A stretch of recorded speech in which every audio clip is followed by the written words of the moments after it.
Hello and welcome to the Digital Digest, your weekly breakfast of insights, tips and tricks and general information that will help anyone trying to move things forward in this digital world of accounting.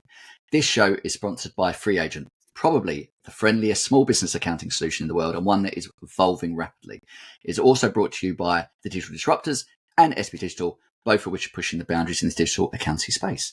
I'm your host, Ryan Piercy, and this episode is on the importance of support in digital transformation. I'm lucky enough to be joined by Jamie Atherton from 4.0, who's going to help us dive into this. And my apologies if I constantly stumble through this. I feel awful. So hopefully Jamie will be able to carry me through.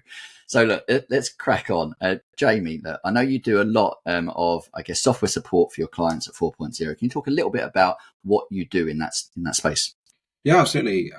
So support is a huge part of what we do because we only implement software. So some of the viewers may be practices where it's a dimension of what they do. Because we only implement software is actually a key part in terms of handover from completing a project, in terms of doing the implementation to support and what we call customer success as well. So there's two dimensions to what I call support, if you like. So largely the customer success is around account management and just making sure that we have those constant touch points to stay in contact, and almost like a left field perspective on it. Someone who comes in it from a neutral perspective and just says, well, I'm not looking to talk to you about technical detail. How is it going? And what's not working, right? So there's that aspect. And then there's more core support, what you would expect from, if you're phoning up BT, hopefully, if you can get through to them. But being able to email people, this isn't working, this import doesn't work, I don't know my password, I've changed my phone, all of these kind of things. All right. So the main idea with support in that perspective is it has to be easy, because it's very important, because nothing's more frustrating than not getting support when you need it. There is two ways to that, of course, because it's not helpful 5 o'clock on a Friday getting emails expected to be responded to immediately. But yeah, the basis of our relationship at that point is support. So if we're not doing that, we're not going to have that customer anymore. So yeah, and I really like the idea of that customer success, right? And that, because you come in and you implement a piece of software and then you can't just step out of it. So how important is the support journey, the customer success journey, on the delivery of the entire, implementation process? It's critical because it's your relationship. So as much as we like to talk about technology and that it and delivering a product and maximizing the functionality, and that's key to what we do from a technical perspective, at the end of the day, you're working with humans, and relationships need to continue beyond that, and you need to be continuing to adding some value. And if you're just dropping it off, that relationship is gone, right? So, people's circumstances change, like people move on, people have additional training needs 1, 2, 3 years down the line. And I have a big belief that people don't refer you unless you're more than 9 out of 10, right? And as soon as you drop off from delivering that support, that rating is going down, so they're no longer referring you. So in order to like in what we do, which is a project-based business, it's potentially even more critical because we just don't have any touch points, right? So and people value it. They really value it if you are picking up the phone and saying, how's business going, all the things that you would do as an account manager, right? But equally segregating it from let's talk about the nitty gritty and all this kind of stuff. That's off the table. It's what can we do better? So yeah, and as you say, right, everyone's got the different training needs, and you'll come in, you do training, and it can be quite overwhelming, especially changing a system. So having that support, especially in the first 3 months, is more than critical. Mm-hmm. And then, as you say, things change, evolve over time. You've got to, the systems change, right? And it's about educating, re-educating, making sure they're utilizing every part of the system or systems that you've brought in. But I guess what areas would you cover then? Because there's such a broad range you can handle and support. You've mentioned customer success, which is, I guess, about utilizing the tech more effectively, and then you've got the support areas, which is, I guess, more the straight answer. But are you doing just the systems that you cover? Are you covering the integration between systems? What's the breadth, I guess, of your support service? It's sort of unlimited in some ways. I mean, it is limited, of course. Like but ultimately we're driven by problems, because ultimately that's why people are coming to you, because they've got a problem. So the way that things work with things like the Xero marketplace, all applications are now building up their own marketplaces, and there are integrations to maintain. And in some instances, we will build integrations. And for some reason, those integrations never seem to work forever. Right? So from that perspective, that we will own that problem. We own the problem of just supporting the core applications, but also managing the integrations and also managing security for our users, because that's another important and complicated facet that's growing and growing, is monitoring who's using what applications, and being able to control your overall environment is becoming more and more of a challenge. And depending how far you want to go down the rabbit hole, we offer 5 different accounting applications at the moment and ecosystems around that. So, we're allowed to be more specialized in that, because I don't do tax and accounts and things like this. So our primary focus is all we do. So in that regard, I don't do 5 services, but I do 5 applications.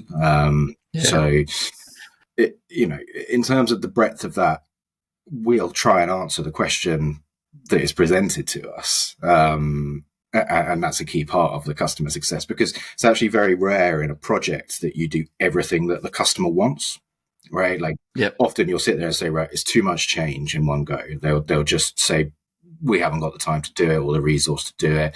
We've got to focus on the core financials. We're not going to do fixed assets, or we're not going to, we start looking at an integration and we look at the data and it's not good enough. So they'll go, we can't do this integration yet, so you have to do a workaround. So that's a lot of the purpose of the customer success, is to look at the original goals of the project and which aren't included in the initial project, so that those are then recircled and we do actually eventually tackle them. So exactly, making sure everything is ticked, I guess. No matter when you're doing it, you're making sure you've delivered on what the initial objectives were. And I know that you always aim to do that before you get the handover into support, but as you say, it never 100% works that way, and you kind of got to jump back in. But I guess scope creep is important in any area, and something that we find quite a lot is that there's a very fine line between software support and then going into accounting support, like, how to process transactions. So do you, as I guess we find we end up doing, do you kind of start bridging slightly into accounting support, or you got a very hard line of what you will deliver on? I wouldn't say hard line, but we do have a line. So we are all trained accountants, so we are able to engage in those conversations. But we don't just support ourselves, we support other accountancy practices. So we have a line to tread there. In terms of when we receive cases, it will tell us whether it's our customer or whether it's someone else's customer, because we've got, well over 1,000 businesses that we're supporting. So on that perspective, we don't want to be providing any advice which conflicts with potentially what the practice is telling them. So we will always have an idea, but if it does start to creep into accounting training, we will actually say, look, this is what we think, but you need to refer to your account manager, because it is not to be taken as advice. Normally that it doesn't happen a lot with us, I would say, in terms of someone saying, what is the debit and credit? Normally, we're typically working with medium-sized businesses, because we've got to be able to add value to what they could just go and do themselves. So you're operating at a certain level of complexity that typically there's going to be someone there who knows roughly what they're doing in all our what they're doing. So it's fairly rare that we get engaged in a accounting debate. And certainly we don't get involved in VAT or tax or anything like that. That's hardline. We're not VAT advisors. go and speak to them. Yeah. Because I've experienced before where, they're asking, so, well, how do I handle this transaction? Mhm. And the mechanics of, well, you go here and you click there, but that's kind of the nuance is not exactly what they're asking. And it starts going into, okay, well, it needs to go to this nominal account, or how did you treat this historically? And then it's like, well, what tax rate do I use? And then it starts this escalating. It's the same way I find that they might come in with a query, which actually leads into well, technically what you're now trying to do is beyond what we built this as a scope for, and we need some additional advice. But getting that line between what is a quick answer support service and when is actually moving into we need to create a bit of a project around this can be quite challenging as well. So do you have an escalation process where, depending on what's being asked, it gets brought up to maybe yourself or account manager to go, actually, now we need to, there's an additional fee relating to this? Yeah, I mean, the way that we price support kind of lends itself to this, because we price our support quite cheap. So we only charge £20 a month for doing support, and that is designed to handle unlimited queries, but it's like software-based queries, user management, and general maintenance, right? So it's software-related queries. And we have some clients that will blow that out of the water, and we have some that we never hear from. That's the gambit, effectively. And from our perspective, that creates pain on our side, because £20 a month, spend that on going for lunch, right, in London anyway. So from that perspective, it create all of the software, all the support guys know that if they're getting involved in something that's going to take a certain amount of time, it triggers to say, there's a difference between support, training, and consultancy. They are all three different things. And if they're getting into the realms of, I'm actually training you, they will sit there and say, this isn't what is included in support, right? Support, this import doesn't work, or this button isn't doing what I expect it to do. Right? That's support.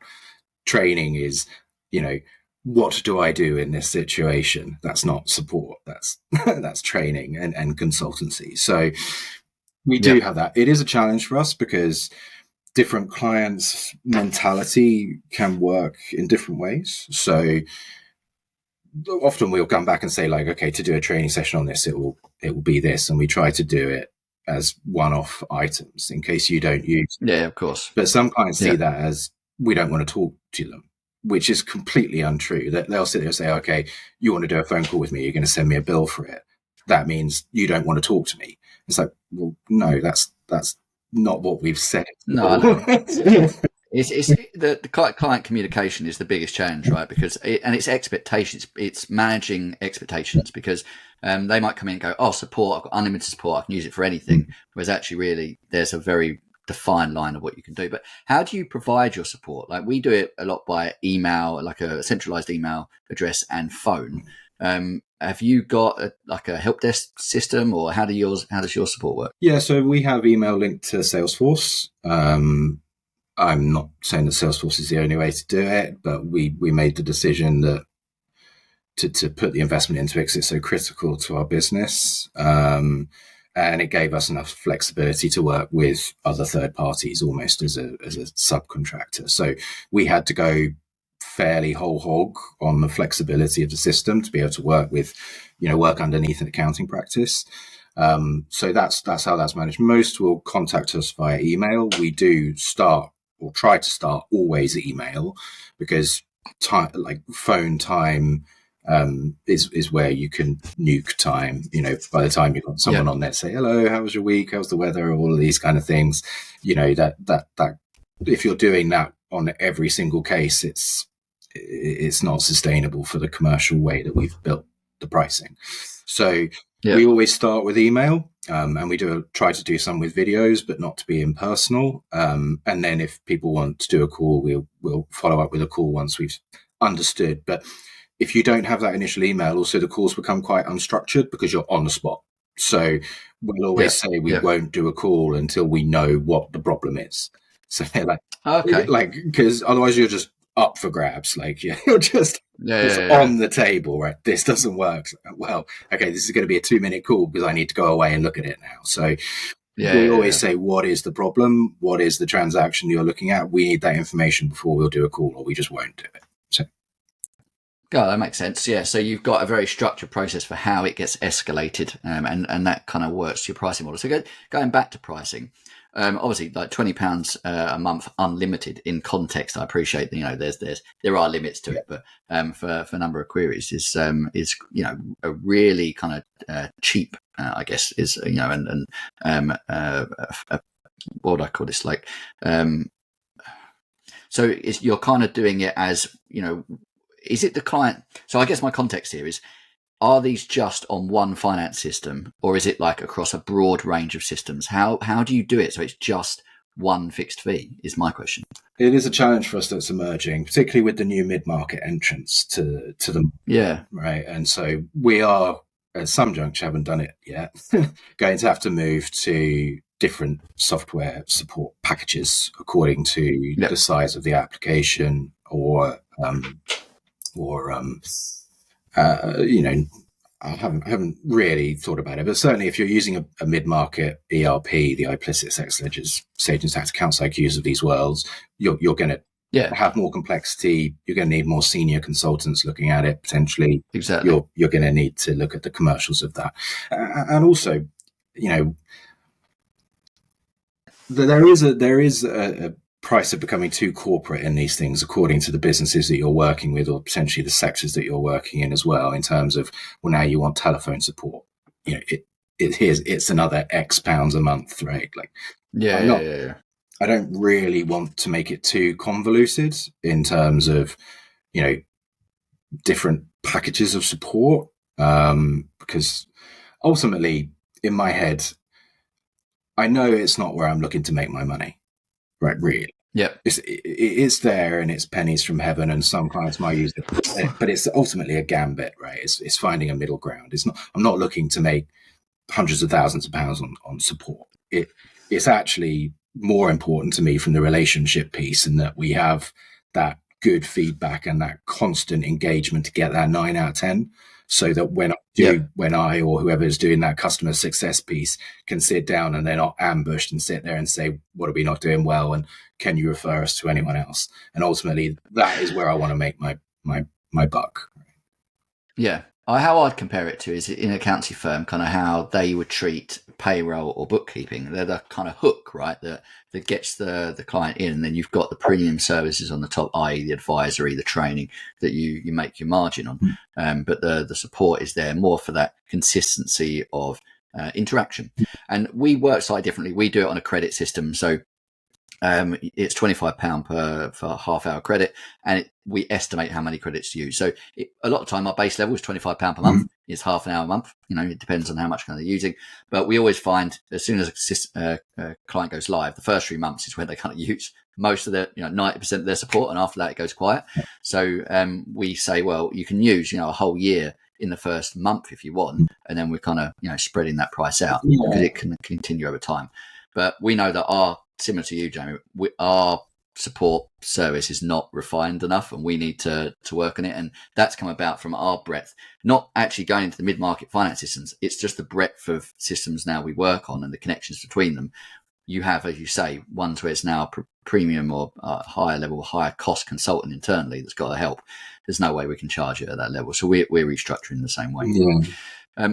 Now, one thing I did want to ask you is about how you do the handover from implementation into support, because I always find this is a challenge, because in the support side, you really need to understand some information on the client. So is this where Salesforce really comes in? Have you kind of got a note system inside Salesforce to handle that? Yeah, we do. So there is a handover doc that's done by the consultant who does the implementation, and that is given to customer success and support, and they put it into Salesforce. And as part of that, they're supposed to read it, because if the consultant just did it, they just wouldn't read it. So there's a meeting that we have internally to hand over that document and say, is there any stuff that we need to consider as part of this?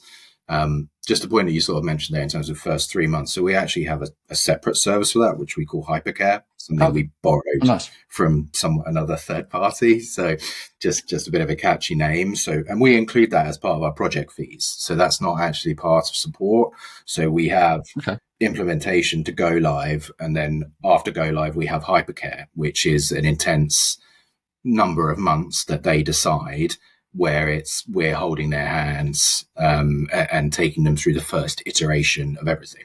So that's it's done by support, but it's a separate item defined with an individual fee, which is called Hypercare, and then they pay for how many months Hypercare they want, and then after that it goes on to normal support. Yeah, no, I think that's a great idea, and something that I'll be honest, Jamie, I'm probably going to steal as well. By the end, everyone that does digital transformation will have Hypercare in place. Look, the main thing I think is we'll run through how critical support is, how to provide it. There's not one size fits all. There's lots of approaches to this, but when to do it, really, in my opinion, is if you are doing implementation, you need support. I think that's the main thing that's come out of this, because clients just can't absorb everything like straight away. So if you're implementing any system, you'll need some sort of support package. Yeah. But look, we could talk about this, I know, all day, Jamie. Like, this is a thing we're passionate about, but it feels like a good place to wrap up this week's show. So hopefully anyone that's been listening has got value out of what we're delivering here. And if you do want to learn a bit more about what Jamie at 4.0 does and what we do, please do check out the show notes for links to us, to the Digital Disruptors, SB Digital, and our wonderful sponsor, FreeAgent. And if you want to catch future episodes, please do subscribe to our YouTube channel and make sure you look out for the release every Thursday morning. Look forward to speaking to you next week.